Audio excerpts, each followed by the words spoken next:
Hello everybody and welcome back. If you are new here, my name is Delilah and on this channel I share all things motherhood and homemaking. Today's video is going to be a week of one pot meals. As I was preparing my meal list this week, I realized I just needed something fast. I needed easy clean-up meals, something simple, and so one pot meals came to mind and I thought, hey, this is the perfect video to share because I know there are a lot of mamas in the same boat as me who just need something quick and easy. These meals are family favorites. They've been some of my go-tos for years. I'm going to share the recipes with you as well as the links to where I got some of them. But before we get into this, I'm going to talk about the star of the show, which is my favorite pot. This is the perfect pot from our place, and no, this is not sponsored, but I absolutely adore this pot. It is my favorite for many reasons. It is the perfect size. The inside is coated with a non-toxic non-stick coating, and I think my favorite feature of all is this drain spout.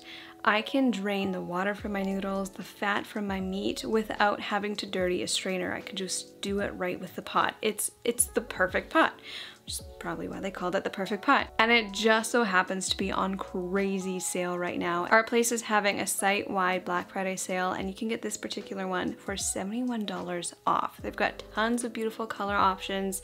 I'm gonna link it down below.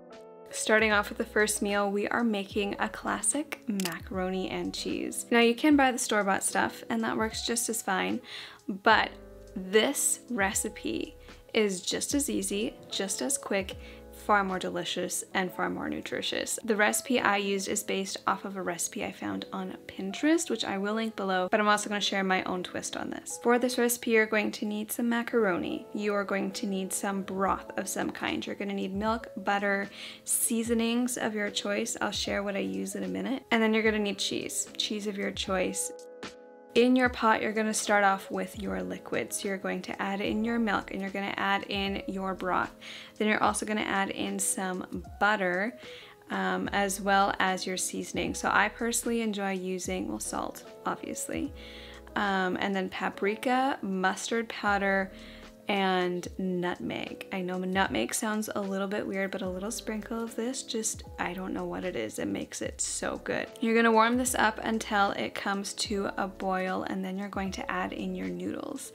I get these noodles from Costco. They're really fun shape and my kids really enjoy them. I add in a whole package. The recipe calls for 3 cups, but I think this is a little bit more than that. Then you're just gonna let this sit and you're gonna let this cook until the noodles have absorbed all the liquid. If you need more liquid, you can also add some more liquid to it, some more chicken broth or some more milk. Once the noodles are fully cooked, you just add in your cheese and you're done. It is that easy and it's so yummy. To make this a more well-rounded meal, I'll sometimes add spinach to the noodles or some peas, or I'll serve veggies and dip on the side. It's not the most perfect well-rounded meal, but we're going for quick and easy here, and I think this really hits the nail on the head.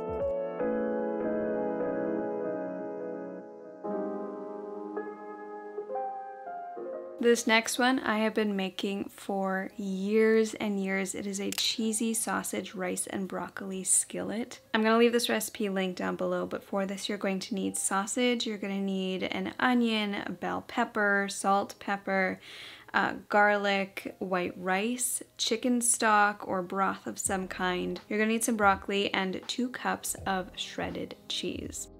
Now for sausage, I personally enjoy using our Mennonite farmer sausage because that's what's available to us. That's what we've grown up eating and we can get it locally. So this is what I use for our sausage. You're gonna start by chopping up the sausage, and then once the pot is warm, add the sausage to the pot and let it cook through. You want it brown, you want it cooked. While it's cooking, you can go ahead and chop up your veggies. You're gonna need 1 onion and 1 bell pepper for this. Fun fact, I have been saving all of the insides and ends and skins of my veggies in a bag in the freezer. And when this bag gets full, I'm gonna throw it all into a slow cooker with some water, and I'm gonna make my own veggie broth that way. That is a fantastic way to make your own broth and waste less food. While I was cooking, my daughter came home from her appointment and she had gotten a prize from her appointment. She had gotten this little ring. I had lost my ring like a year ago, and she thought of me and she gave it to me, and it was really, really sweet. You're also going to chop up the broccoli into nice bite-sized pieces.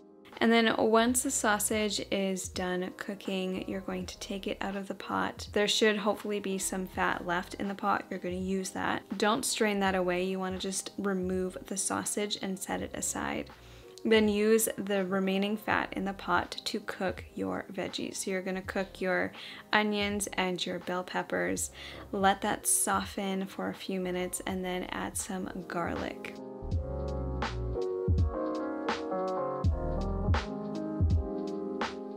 Once that has sauteed, you're going to add in some rice. Let that cook for a little while. I like to get my rice a little bit toasty before I add the liquid in. I also like to add the salt and seasonings at this point.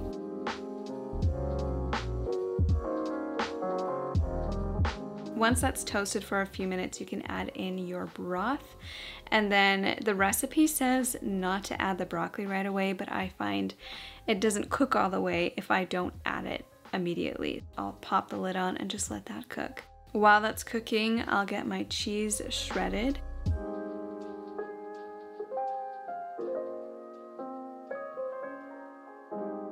Then once the rice is fully cooked through, I'll add the sausage back in as well as the cheese, and that's it. This one is a more well-rounded meal and a little bit different than the other one-pot meals that I find on the internet, so this one's really nice.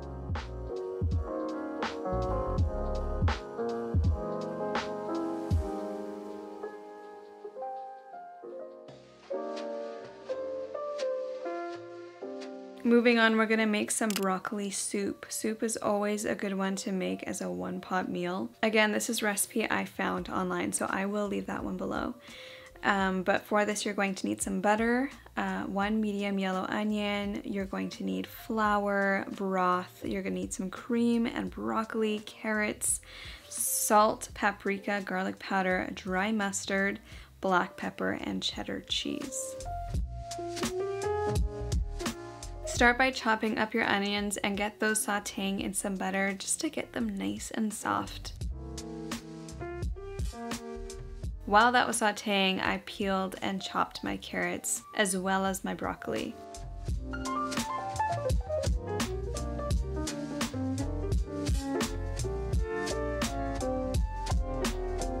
Once the onions have softened, you'll want to add in some more butter and some flour to make a roux. This is going to thicken the broth of your soup.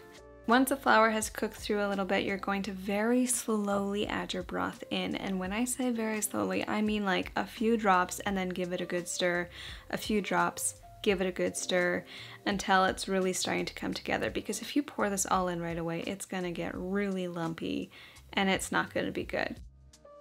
Once the broth is added, you can add in your cream, get that all mixed together good, and then add in your seasonings. So you'll add salt, paprika, garlic powder, and dry mustard and black pepper.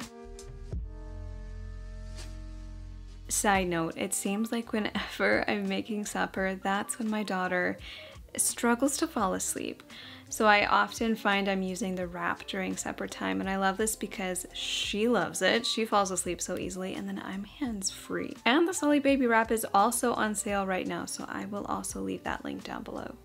Once the liquid has come to a boil, you can add in your carrots and your broccoli, and you will be blending the soup a little bit later on, but I personally prefer a few chunks of broccoli in my broccoli soup. So I devised this little hack. I added half the broccoli into the pot directly, and then I used a strainer on top of the pot to hold the rest of the broccoli. Everything's going to cook through evenly, but these pieces in the strainer aren't going to get blended into the soup later.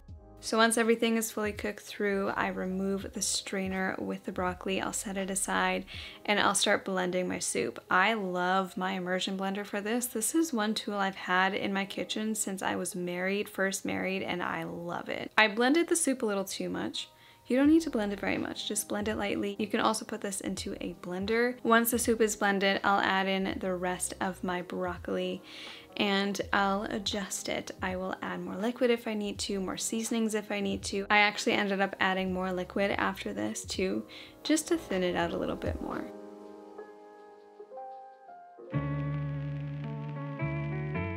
This next one is our personal favorite. Again, this is one I've been making for years, and I keep forgetting about this one, but it's so good and it's so easy, and I don't know why I don't make it more often. This is beef stroganoff. For this, you're going to need 1 pound of ground beef. You're going to need half of an onion. You're going to need some mushrooms, garlic cloves, flour, beef broth. You're going to need cream. It calls for whipping cream, but I use lighter cream. Half and half is plenty. You're also going to need some sour cream, Worcestershire. I think someone told me once that it's called Worcestershire, however you pronounce that. And you'll also need some noodles to serve this over. Now, to truly make this a one-pot meal, you'll first need to cook the noodles in the pot before you cook the sauce. So I got some water in the pot, I got some salt in the water, and then once the water was boiling, I cooked my noodles, strained the water from the noodles, and set the noodles aside for later. Then straight away you can add in the ground beef into the pot. I really like using a potato masher to mash up the ground beef and to get it even. While that ground beef was cooking, I diced up an onion and I started preparing my mushrooms. I don't know what it is about mushrooms, but it's one of those things that I find very relaxing to chop. Like, it's very therapeutic. I don't know. So I washed them really good, chopped those up. And apparently my kids really enjoy raw mushrooms.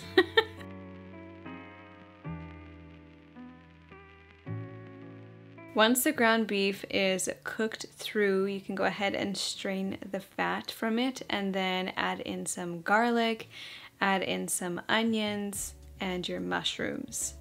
And then once that's fully cooked through, you'll add a little bit of flour, a couple tablespoons, make sure that's nicely mixed in and evenly coating the ground beef mixture. Then again, you're going to slowly add in your liquid or your broth.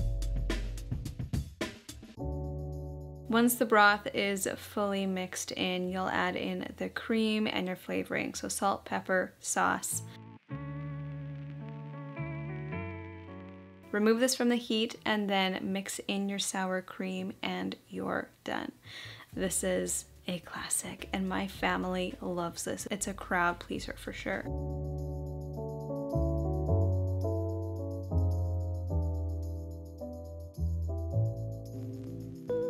Last but not least, we are making something a little bit different. This was actually a HelloFresh meal we got that was surprisingly delicious and my family really enjoyed it. The last recipe is cheeseburger pasta.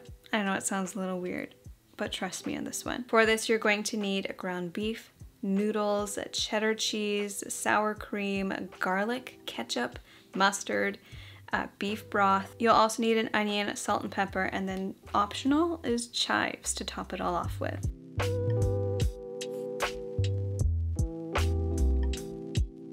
Start by dicing your onion and sauteing that in a little bit of olive oil. Once that has softened a little bit, you can go ahead and add in your ground beef. Again, drain away the fat and then you can start adding in more flavoring. So I decided to do beef broth this time instead of chicken broth like I did with the other ones, but I mean, when it comes down to it, it doesn't really matter. Add in a little salt and pepper, let this come to a boil, and then you can throw in your noodles. Place the lid on it, let it cook for a while until the liquid is absorbed and the noodles are fully cooked through. I will leave this version of my recipe down below in the description box if you want to reference back to measurements. On the side, I serve this with some coleslaw with homemade coleslaw dressing, which is really good. Something that I make often with homemade mayo because I usually have homemade mayo on hand too. So it's just like mayo, some lemon juice, some white vinegar, sugar, salt, pepper. Very simple. Once the noodles are done cooking, you can remove it from the heat and then add in your ketchup, mustard, sour cream, and cheese. And that's it. It feels a little weird to add in ketchup and mustard into noodles, but it is surprisingly good. And it's definitely a favorite with the kids. You're going to notice there are only 5 recipes in this video, even though this is a week's worth of recipes. And that's because when I make my meal list, I usually plan for only 5 meals per week because there's always a day when we'll end up having leftovers, or maybe we'll be invited out somewhere, or something comes up and plans change. So for me, this was my week of meals. And that's the end of the video. I hope you enjoyed it. I hope you got some good recipe inspiration from this. Let me know if you enjoy seeing videos like this, because I would love to make more like this. Thank you all for watching, and I'll catch you in the next one.